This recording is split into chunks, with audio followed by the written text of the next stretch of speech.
2019 free agency gave us some beastly tandems, so tonight you'll find out who the most elite 1-2 punch is in the league. Big threes are a thing of the past after Durant's Warriors departure. Talent is spread out better than it's been this entire decade. It was tough to cut it to only 10, but stay tuned for the top NBA duos entering the 2020 season. Quick shout out to Jeff, who goes off the board and says G League MVP Raptors prospect Chris Boucher, who's a big man who can shoot threes, slash, and defend, similarly to Pascal Siakam. Appreciate the original take. Compete for yearly awards and Community Speaks by leaving your take on tonight's question for our next video shoutout. The 10th best duo was Mike Conley and Donovan Mitchell.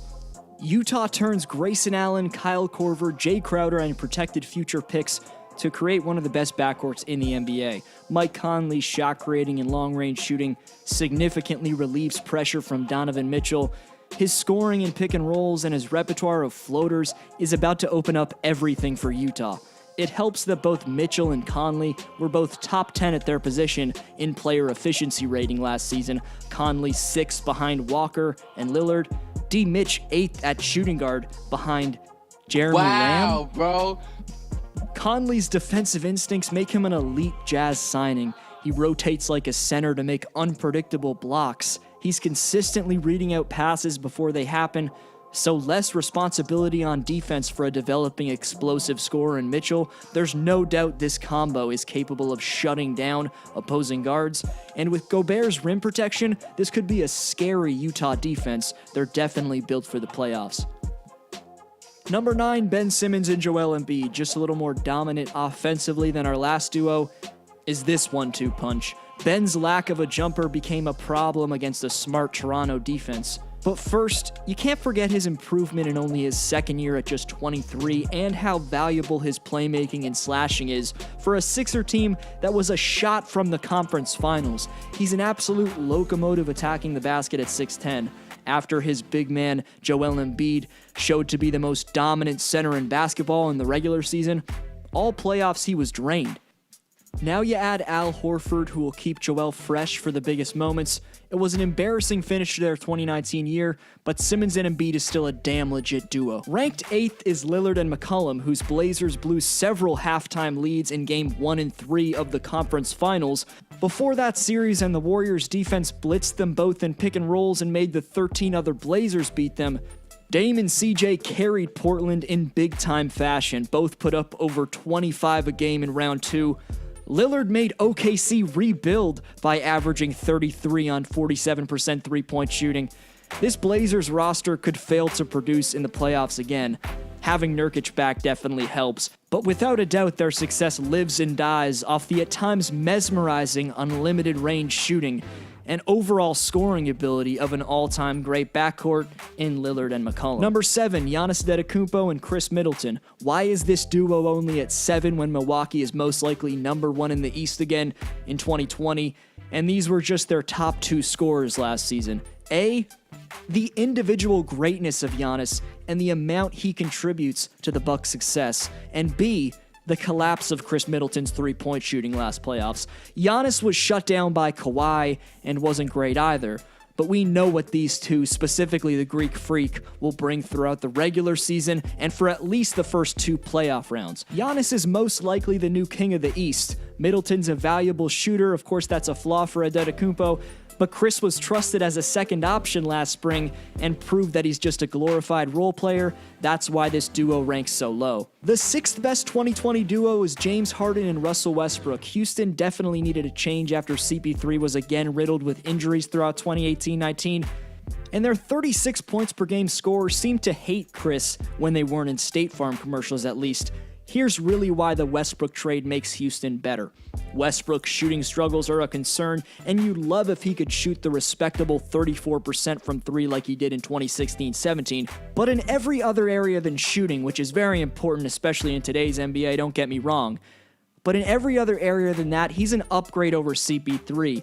Whether it's the fast pace he plays at, the pressure he puts on other guards with his speed and size, or his playmaking, Russ should play the part of an exciting Robin next to James. There's questions over if these two will share the ball, but don't forget Harden and Westbrook's egos have proved they can sustain themselves on a West champion in OKC.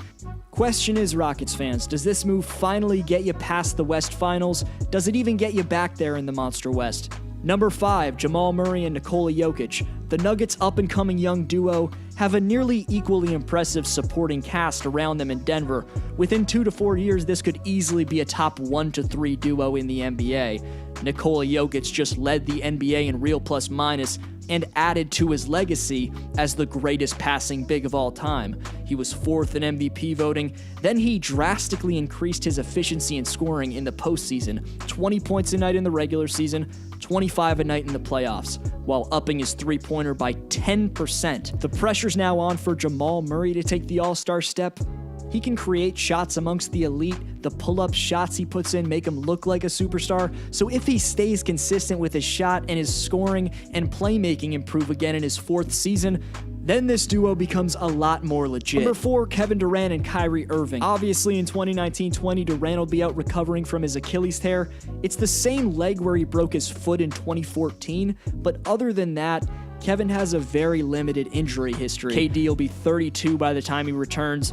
That's not as old as Kobe was when he had his Achilles tear. We've seen LeBron dominate at age 32, and Kevin's wiry frame, lightweight for his size, that's going to allow his body to recover easier than the average player would be able to after an entire year of a recovery process that's already started. At the very least, we're going to see 80% of what Durant used to be. He's still going to be a top talent that puts Kyrie back in his role as the second fiddle.